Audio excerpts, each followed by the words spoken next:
Hello. Hello. हा नमस्कार. नमस्कार. कोण दादा आपण? मावशी बोलतायत का?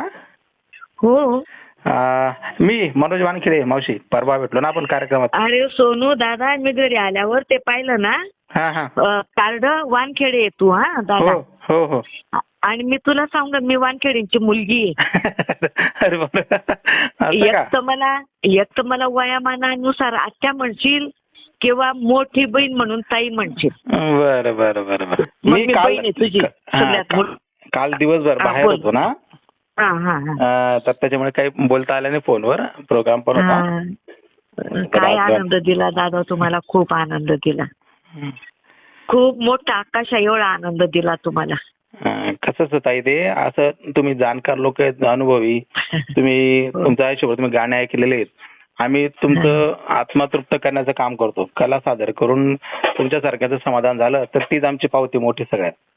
खरी गोष्ट आहे, खरी गोष्ट आहे, खरी गोष्ट आहे. तुम्ही मला भेटला जेव्हा तुमचे ते संगीत वगैरे चालू होतं माझं अजिबात मन थांबत नव्हतं. असं वाटत होतं मला ताई दादाला केव्हा भेटून, केव्हा त्यांचं अभिनंदन करू आणि केव्हा त्यांचे तुमचे आभार मानू. हो ना. मला तरी ते आमचे अनाउन्सर होते ना, ते बोलले त्या बघा त्या आजी बाहेर लांब बसल्यात बघा ना, त्या तुमच्या गाण्यांना दाद देत आहेत म्हणे, त्या कधी मान डोलवतात म्हणे. मग मी पाहिलंही तुमच्याकडे. मग त्या कार्यक्रमात म्हटलं मी नंतर भेटेल तुम्हाला, असं इच्छा पण मनात होती. पण त्या आम्हाला करताना तुम्हीच आले लगेच स्टेज जवळ. मी कशी थोडीशी लोक काय म्हणतील आजी मावशी काय इतकी आगाऊ जाऊन. नाही तसं नसतं ना. तुम्ही उत्स्फूर्तपणे दाद देणं हे आमच्या कलाकारांसाठी खूप महत्वाचं असतं आणि तुम्हालाही ते समाधान वाटतं ना. हो. दादा तर माझं मनच रावलं गेलं तुम्हाला भेटले विना.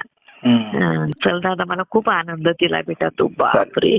मी आल्यावर भेटेल नक्की. हा, मला 4 भाऊ, तू 5वा आहे दादा. हो चालेल. नक्की. चालेल दादा. ठीक आहे.